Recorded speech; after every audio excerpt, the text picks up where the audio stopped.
Dedi lupa bahwa sekarang dia sudah gubernur definitif. Sering sekali dalam kasus-kasus itu Dedi ikut campur, terlalu jauh bahkan menegur Bupati Indramayu, Luki Hakim. Saya jadi bingung. Seharusnya tidak harus seperti itu. Contoh lain, Wali Kota Depok yang mudik dengan mobil dinas. Kasus juga kompensasi supir-supir angkot di Bogor. Jadi begitu bereaksi langsung cepat. Kalau saya jadi Dedi, cukup diberikan atensi kepada Wali Kota Bogor untuk menangani dengan baik. Sama juga dengan kasus Kades di Kabupaten Bogor yang minta THR. Itu juga langsung disikapi dengan emosional. Karena pada intinya yang punya rakyat itu bukan gubernur. Yang punya rakyat langsung, yang bersentuhan dengan rakyat itu adalah bupati dan wali kota. Kadang-kadang kalau kemenangannya itu diintervensi, ini juga akan menimbulkan potensi konflik. Dedi kan, agak mirip-mirip Mbak Im Wong gitu, ada nangis-nangisnya, ada apa kan. Itu hiburan buat kita. Tapi tentu saja, bagi kita masyarakat, seorang gubernur fungsinya jangan sampai sama dengan Mbak Im Wong dong. Dia harus lebih, karena itu kita memilih dia sebagai gubernur. Setiap hari tampil di kamera, setiap aksi dibumbui narasi dramatis, tegur sana sini di kolom.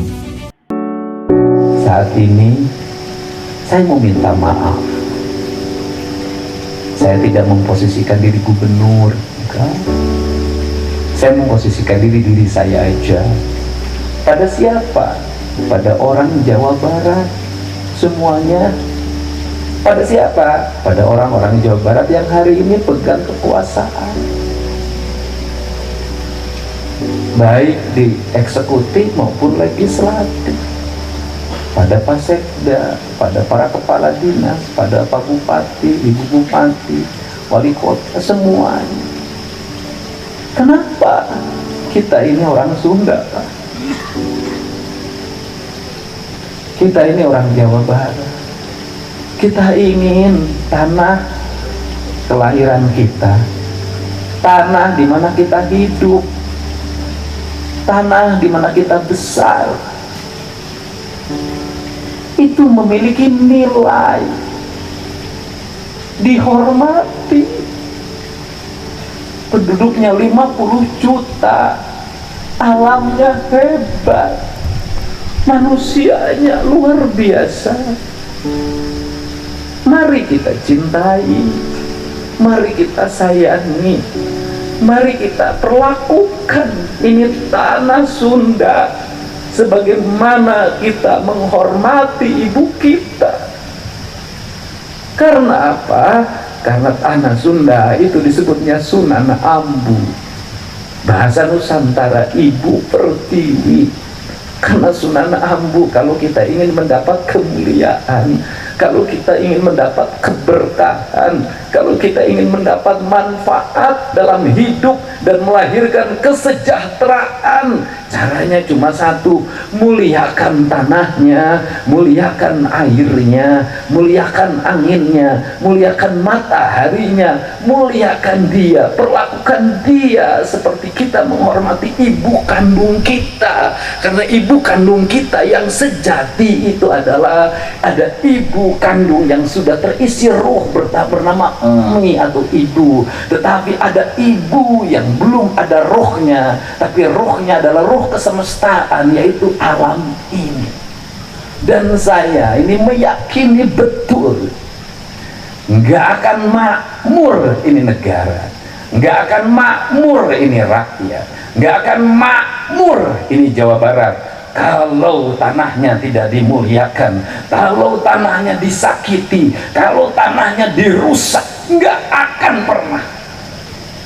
Kenapa? Dia menangis. Ada duitnya pergi. Tukang tipu ditipu oleh tukang tipu, garong dirampok oleh copet, copet dirampok oleh garong. Kenapa mulia? Tapi sebaliknya, kalau tanah ini dimuliakan, dihormati, dicintai, maka dia akan keluar aura disebut dangian. Kalau sudah keluar dangian, Pak, kesejahteraan, kemuliaan. Sudahlah, kita ngomong tahun 76, kita pernah hidup di zaman itu. Kita ngomong tahun 80 Pak, pernah hidup di zaman itu. Orang hanya mengandalkan hasil pertanian Pak, nggak ada hasil lain Pak. Tapi manusianya hidup tentram, di lemur ayah hajatan, nangap golek, nangap jaipongan, nangap kaca pisuling, nangap degung Pak. Jelema silih anteran ngalet mencit domba, mencit sapi, mencit munding, eueuh nu sangsara kulantaran hajat. Pertanyaannya sekarang, di era yang sudah serba ekonomi, serba digital, rakyat di lemur geus teu bisa hajat siga baheula, hajat nage nginjem Bang Emo. Ini fakta. Asetnya sudah hilang, sawah nangis lengit gebon terboga, tanah jeung dicicingan geus teu boga.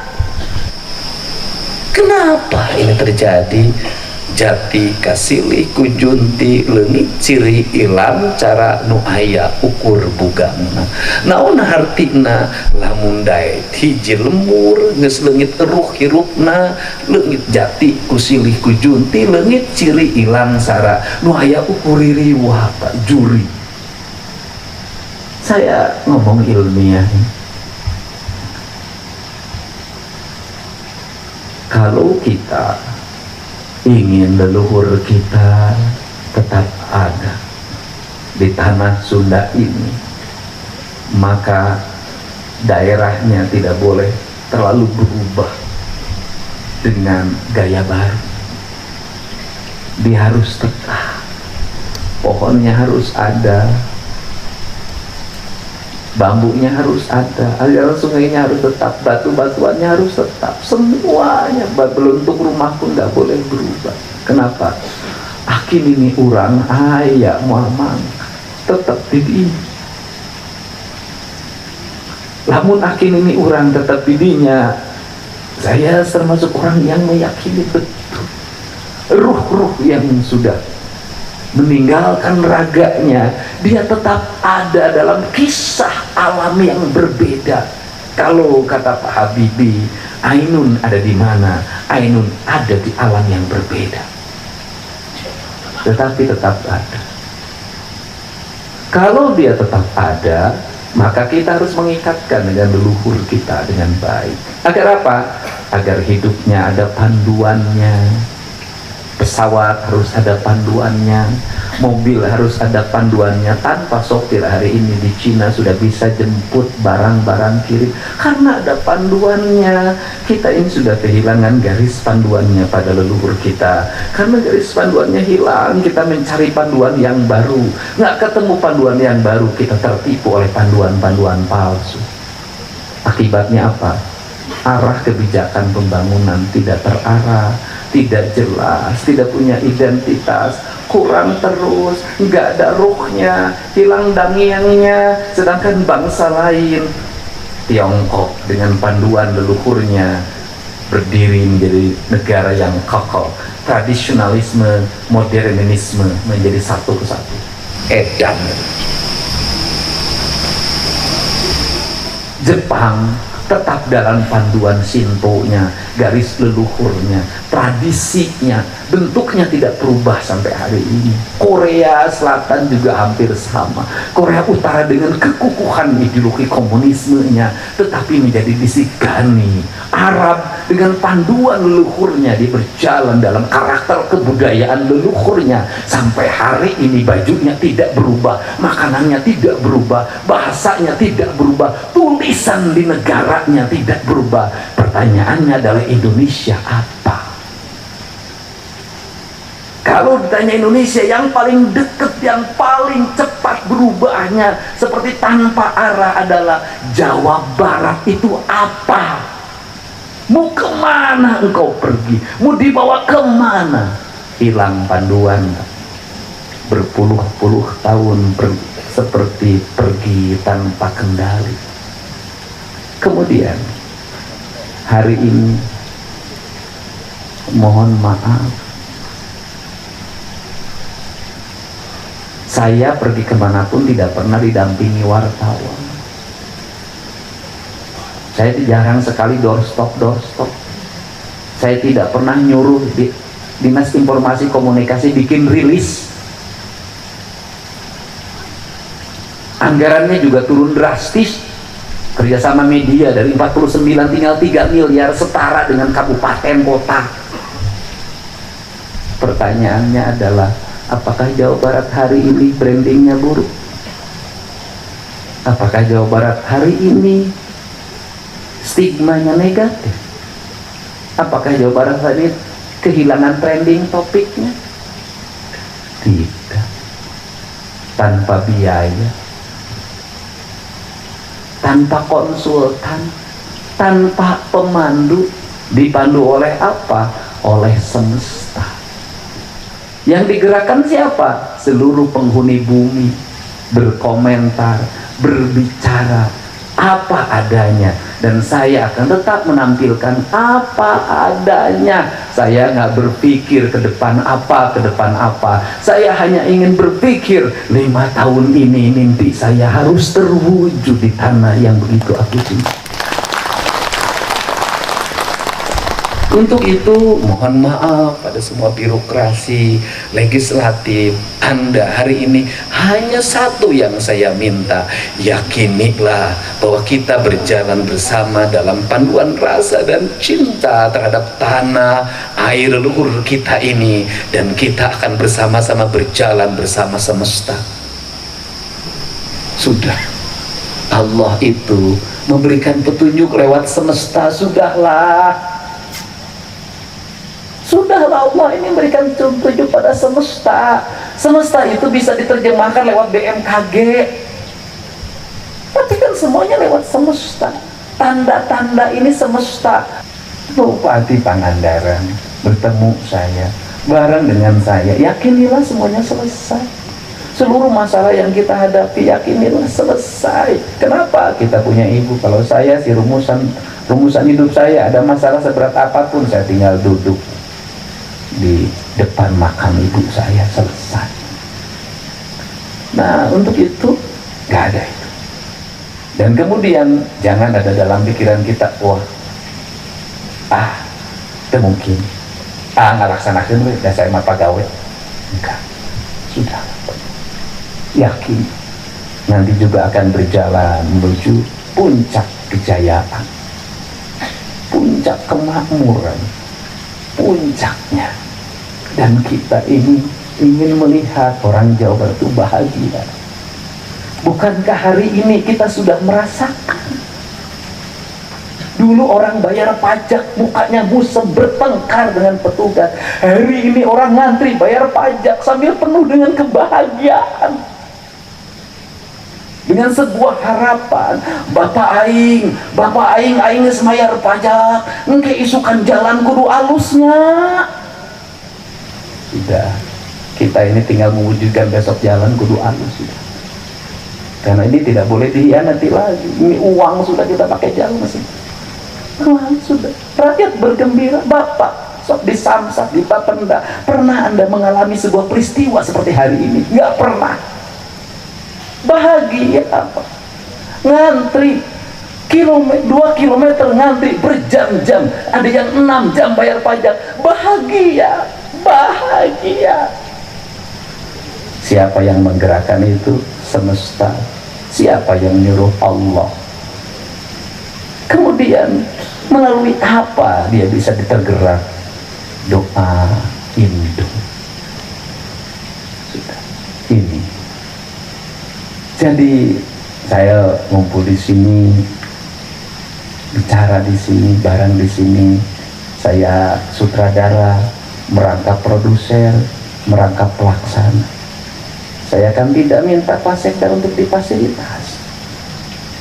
Saya tidak minta siapapun untuk memfasilitasi saya, karena saya senang hidupnya, senang melayani. Saya tuh senang lihat orang makan. Saya tuh senang lihat orang makan, saya perhatiin, makanya tangan saya galak, makan tuh. Saya senang lihat orang. Dan saya senang memasak, Mas Sekda. Saya tuh ngerumusin subuh, Mimi Yani, engke beli iya. Saya tuh ngatur semuanya di sini. Dan yang di sini tuh nggak pernah oleh kita rapat, nggak pernah. Grup musik saya tidak pernah bikin rencana, ayo kita duduk bareng, nggak pernah. Sudah mereka satu aja percaya sama Bapak, insya Allah nanti kita bisa berjalan. Sudah satu aja saling percaya. Kalau Anda ingin nyaman naik bis, Anda harus percaya sama sopirnya. Tapi kalau Anda naik bis tidak percaya sama sopirnya, maka Anda gerutu di belakang. Anda tidak nyaman, sopirnya tidak tenang, ujungnya nabrak. Nah, boleh. Sudahlah, Karena sudah percaya, percayakan. Kenapa? Begini kan Dedi, ya sudah Pak. Kita mau pakai metodologi apa? Mau pakai metodologi demokratisasi, mau pakai metodologi musyawarah dulu, rapat dulu, mual anggus, kaburu urug atau kaburu macet. Maka saya tidak, saya pakai intuisi. Maka tugas sekda dan di bawahnya adalah menerjemahkan dari sisi administrasi. Dan saya pun pasti punya rambu-rambu, punya nilai. Saya tidak mungkin mencelakakan orang. Selama saya mimpin di Purwakarta, tidak ada satupun staf saya yang celaka, kecuali atas kebandelan dirinya. Maksa apa yang saya larang, tidak ada. Dan di zaman itu zaman yang sangat berat. Dan yang terakhir, keyakinan saya pada keuangan gak akan bisa ditawar. Kenapa? Saya lahir besar dari manajemen keuangan keluarga yang tidak ada angkanya, tapi ibu bapak saya itu hidup tanpa hutang, anak-anaknya selesai. Saya pernah memasrahkan diri pada Allah, naik mobil tanpa ongkos, akhirnya tidak ditagih walaupun itu salah. Saya pernah memasrahkan diri pada Allah, saya tidak bisa menemukan makan 3 hari 3 malam, hanya minum air putih, tapi badan saya tetap segar. Bagi saya sangat penting. Tetapi saya meyakini betul bahwa keuangan dikelola dengan penuh keikhlasan, maka banyak keajaiban yang akan dialami. Bagi saya nggak takut defisit. Waktu silahkan Pak Sekda cek. Waktu kita ngomong pergeseran, saya ngomong ke Pak Sekda, bisa nggak pendapatan kendaraan ditambah 1 triliun? Dedi kepalanya begini, Pak Sekda takut. Ya sudah, kalau nggak berani ya sudah. Tapi sekarang berani taruhan, tahun ini lebih dari 1 triliun tambahan. Sudahlah Pak, katanya yakin pada Allah, tapi kok tidak pernah melakukan spekulasi. Jadi kalau hidupnya tanpa spekulasi, orang tidak pernah punya keyakinan. Kalau tidak punya keyakinan, Christos Paulus Columbus tidak akan bisa tembus menjelajah dunia. Kalau tidak punya keyakinan, POC tidak akan datang ke sini. Artinya kita ngomong keimanan, tapi kita kalah sama POC, kalah sama Belanda, kalah sama orang Arab. Orang sudah ekspansi Pak ke negeri kita. Kita ini bertahan saja nggak bisa. Orang sudah ekspansi ke kita Pak, bertahan saja sudah nggak bisa. Orang sudah mendeklir diri dia adalah manusia sempurna dan genetikanya sempurna. Kita meyakini bahwa nenek kita orang-orang baik, kakek kita orang baik, leluhur kita orang baik. Kita aja nggak berani ngomong begitu. Kita aja nggak berani. Nah saya ini kita yakin. Sekarang kita harus mulai punya kepercayaan diri bahwa kita adalah keturunan orang baik, kita adalah keturunan orang hebat, kita adalah keturunan orang mulia, kita adalah keturunan adiluhung, dan kita keturunan orang-orang yang dekat dengan Allah Subhanahu wa Ta'ala, pemilik seluruh semesta. Sudah. Untuk apa? Agar kita lurus pada keyakinan kita, pada pencapaian kita, pada tujuan hidup kita, pada tujuan pembangunan manusia Indonesia seutuhnya. Itu saja. Mudah-mudahan hari ini menjadi hari bahagia, dan saya selalu dalam setiap momen menuju kelahiran, selalu yang saya ceritakan adalah ibu, induk. Jadi kalau orang lain kelahiran itu begini caranya, kalau saya enggak. Kelahiran itu berarti adalah ziarah ke ibu saya. Ziarah terindah ke ibu saya itu bukan di saat lebaran, tetapi di saat kelahiran. Itulah ziarah terindah. Karena apa? Karena sesungguhnya peristiwa kelahiran kita mengingatkan kita pada ibu kita. Karena melahirkan ibu kita, maka diri kita harus bisa membawa kebaikan bagi banyak ibu. Maka hari besok saya canangkan sebagai hari balik kaindung, nyaah kaindung. Balik kaindung, nyaah kaindung ada dua. Satu, nyaah pada jenis kelamin perempuan yang sudah tua seperti ibu kita. Yang keduanya adalah mencintai tanah Sunda sebagai ibu kita. Dua hal itu, dan saya meyakini ketika kita sampai pada itu, sudahlah tong hariwang tong koncewang entong melang Jawa Barat Nanjung dicuritan Nanjer dinu kahirupan rahayu satungtung gunung raharja saampar jagat gemaripah repeh rapi. Wallahu muwaffiq ila aqwamit thoriq. Assalamualaikum warahmatullahi wabarakatuh. Komentar. Saya kebetulan warga Jawa Barat nih, Bung Eko. Oh sama ya. Saya milih Kang Deddy kemarin. Pasti bukan. Saya rahasia. Domisili mana ini, Mas Saya Adi? Bogor. Oke. Saya Bogor. Jadi curhat semua nih kayaknya. Jadi Enggak, tapi saya mau bilang begini. Saya melihat Kang Deddy ini adalah orang yang udah punya asam garam yang begitu lama berkecimpung sebagai seorang pejabat publik. Dia sebelum jadi bupati, dia wakil bupati dulu. Wakil bupati 2 kali.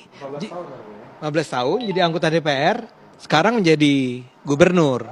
Jadi ketika dia maju, dan saya bersyukur juga waktu itu Kang Emil kan milih ke Jakarta kan. Jadi dia bisa maju di Jawa Barat dan jadinya menang. Menangnya dengan angka yang luar biasa kan? 66%. 66%. Nah, saya merasa itu adalah cerminan dari betapa masyarakat percaya pada Kang Deddy. Nah, saya melihat Kang Deddy ini memang bukan tipe orang yang sekedar melakukan gebrakan tanpa dasar. Misalnya kembali ke pembicaraan tentang apakah ada aturan mengenai pelarangan study tour. Ada ternyata. Ternyata ada ya. Ini saya lihat dari, wah ini hilang lagi nih. Surat edaran Surat itu.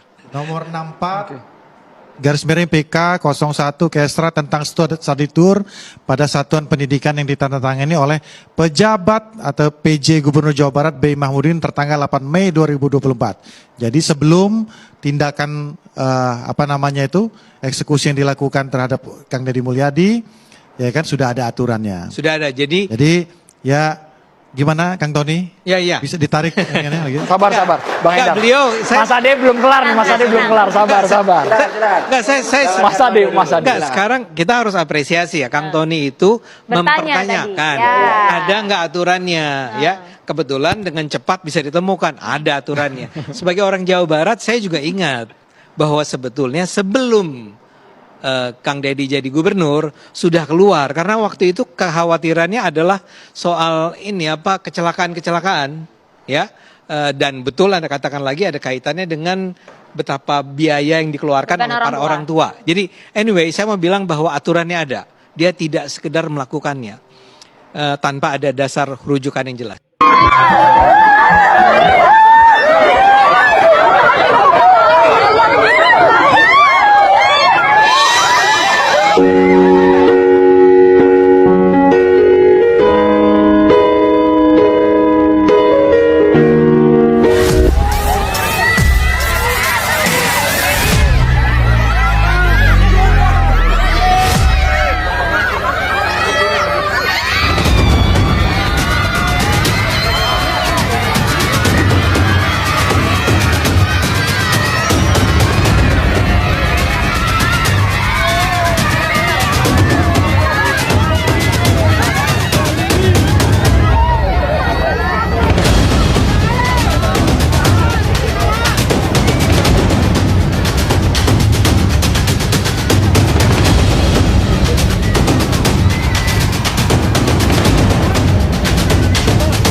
Gebrakan-gebrakan yang dilakukan oleh Kang Deddy Mulyadi kini banyak disorot oleh lawan politiknya. Tak khayal Kang Deddy Mulyadi dianggap sebagai sebuah pencitraan untuk mendongkrak popularitas dirinya sebagai Gubernur Jawa Barat. Namun, ungkapan-ungkapan yang dilayangkan di video ini menjawab semua tuduhan yang diberikan kepada Kang Deddy Mulyadi.